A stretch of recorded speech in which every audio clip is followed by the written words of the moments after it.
حجمی که در سال 2022 و 2023 وارد بازار شده هیچ موقع تخلیه نشده و احتمالاً تا سالهای دراز و طولانی دیگری هم تخلیه نشه. چون افرادی که در اینجا خرید زدند افراد عادی و اشخاصی نیستند که سرمایه‌های خرد داشته باشند. اینها نهنگ‌ها، سازمان‌ها و شرکت‌هایی هستند که خریدشون برای دراز مدت هست. اینا حتی تو سقف‌ها هم خرید میزنن. مثلا اینجا هم خرید میزنن، اینجا هم خرید میزنن، چون دیدگاهشون بلند مدت هست. اما خریدهای اساسی خودشون رو در سال 2022 و 2023 انجام دادن و از اضافه کردن بیت کوین های بیشتر به دارایی های خودشون نمیترسن، چون میدونن که بیت کوین اهداف بسیار بسیار بالاتر از این داره. یه نگاهی بندازیم در لایو بازار هم کندل های 2 هفته قبل خیلی خوب بسته شدن. این دوتا کندل هایی هستن که امیدوار کننده بودند، نه از جهت اینکه ما بیت کوین داریم و بیت کوین زیاد داریم، از این جهت که کمک کننده میتونن باشن به شروع یک آلت سیزن قدرتمند. کندلی که الان هم تشکیل شده و کمتر از 5 ساعت ازش گذشته خیلی خوب شروع کرده کار خودش رو و میتونه تا پایان هفته بالاتر هم بیاد و حتی میتونه بیاد این شادو رو پر کنه، یعنی قیمت 120 رو ببینه. خب ما برای اینکه دقیق تر به مسئله بپردازیم میایم و تایم روزانه رو یه نگاهی میندازیم. در تایم روزانه هم کندلی که تازه شروع شده با قدرت داره پیش میره و از این پایین یه دفعه‌ای جمع کرد و قیمت رو آورد بالا. الان در تایم 15 دقیقه شما خواهید دید که چه اتفاقی دقیقاً رخ داده. بعد از این که حالا این کندل بالای 117 بسته شد، میتونه کندل بعدی، کندل روز بعدی تا سقف این چنل بیاد. من میام و در تایم 4 ساعته هم یه نگاهی میندازم به چارت. یک پینبار بسیار خوب و صعودی در این پایین تشکیل شد و تموم شد. کندلی هم که شروع شده و الان در ادامهش هستیم خیلی راحت میتونه قیمت رو هول بده و اگر این بالا بسته بشه میتونه کندل بعدی هم بیاد و این سقف رو بزنه و در نهایت کندل های دیگر هم بیان و این سقف رو ببینن. در تایم 15 هم میان و این چنل رو با دقت بیشتری بررسی میکنم. ببینید این کانال از این پایینی شروع شده از قیمت 107-108 هزار دلار، همونطور که پریروز هم من در نقدینگی ها به شما نشون دادم.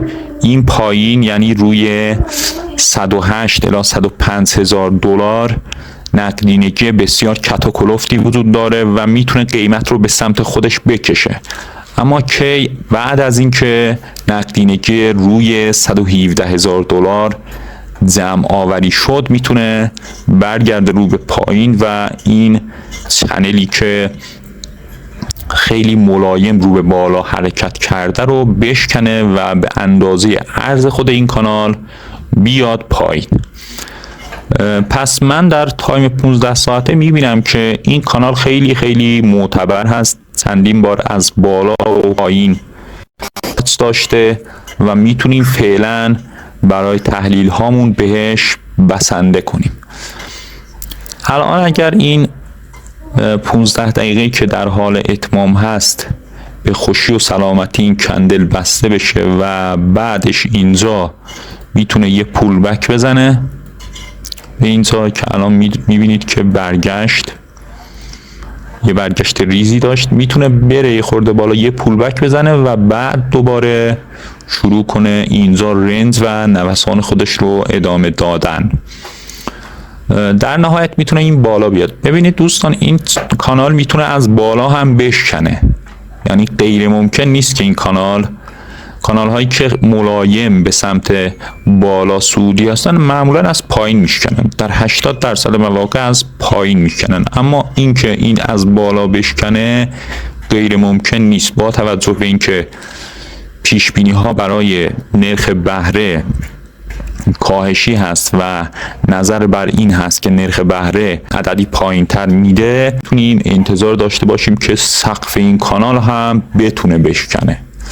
ولی خب یه خورده سخت هست و ما امیدوار هستیم که با کاهش شدن نرخ بهره بیشتر بیت کوین رنج بزنه، دامیننس بیت پایین بمونه، بیاد پایین 56% و آلت کوین ها بیشتر رشد کنند.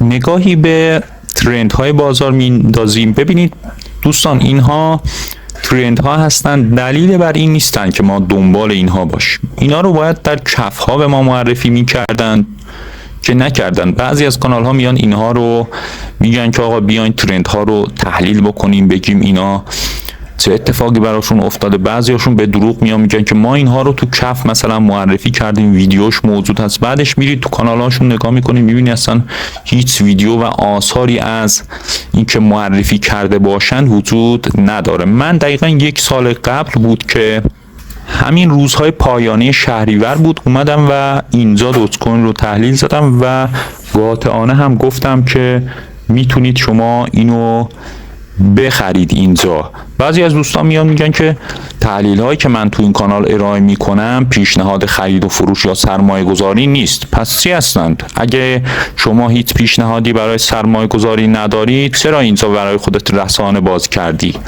و چرا تحلیل ها رو میذاری؟ اصلا ما به تحلیل های شما نگاه میکنیم و تأثیر داره روی ما. پس اگر شما پیشنهاد خرید و فروشی نداری، میتونی جمع کنی، به قول اون مجری که میگفت میتونی جمع کنی از ایران بری.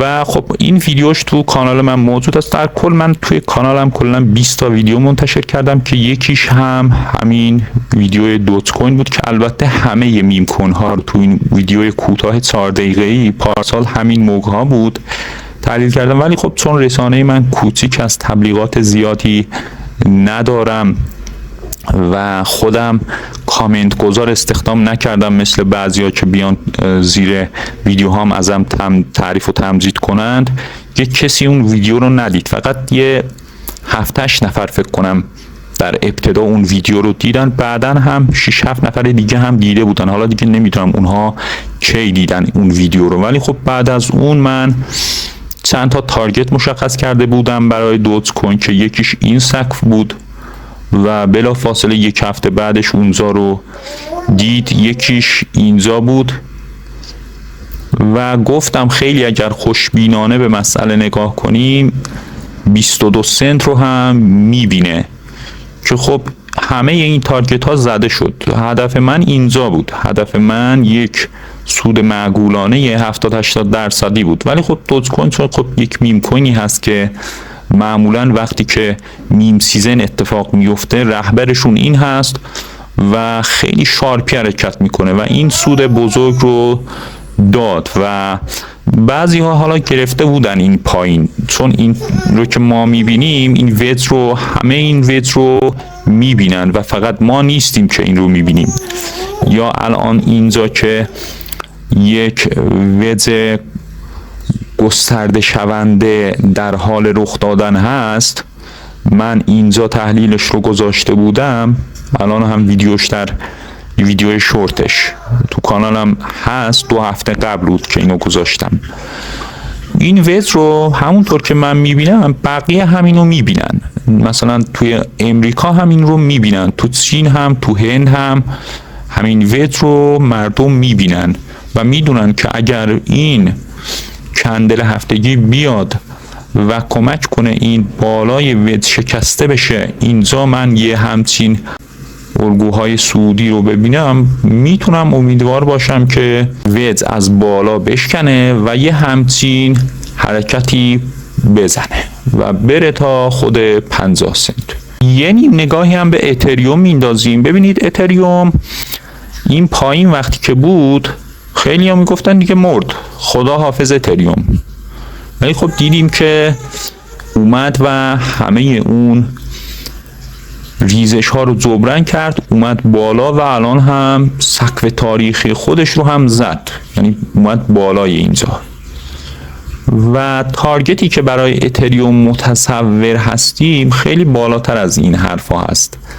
یکی از تارگت هاش بر اساس فیبو 7400 هست، یعنی اگر بخواد بیاد این بالا تثبیت کنه، یعنی یه همچین کندل هایی بزنه، بیاد یه دونه پول بک بزنه و بعد یه همچین کندل هایی بزنه در هفتگی، این بالا تثبیت بکنه، میتونه خودش رو تا $7000 هم بعداً برسونه. تارگت های بسیار بالاتری هم داره، مثل $11000، مثل $10000، ولی خب اونجا خیلی دور هست و ما تحلیل های خودمون رو در آینده آپدیت خواهیم کرد. ولی چیزی نیست که دور از ذهن باشه. وقتی که میبینیم که مارکت کپ کل بازار کریپتو در حال رشد هست و وقتی آلت سیزن رخ میده، کریپتو به افراد بیشتری در جهان معرفی میشه، افراد بیشتری میان سمتش، چون که یه عده میان سود میکنن، میرن به دیگران هم میگن که مثلا من فلان ارز رو خریده بودم، حالا خودش هم تحلیل بلد نبوده ولی خب خریده و شانس آورده افتاده تو آلت سیزن و یک رشد خوبی داشته و میره اینو به بقیه هم میگه، بقیه هم میان و اینجوری بازار کریپتو روز به روز پول بیشتری به خودش جذب میکنه و رسیدن ارزی مثل اتریوم به $7000 چیزی دور از ذهن نیست. خب دوستان، ممنون که تا اینجای ویدیو با من همراه بودید. عزیزان، اگر برای شما مقدور هست ویدیو رو لایک کنید، ازش اگه استفاده کردید حتما کانالم رو سابسکرایب کنید و نوتیفیکیشن ها رو روی اول قرار بدید، چون من در آینده توی کانالم لایو ترید هم برگزار خواهم کرد.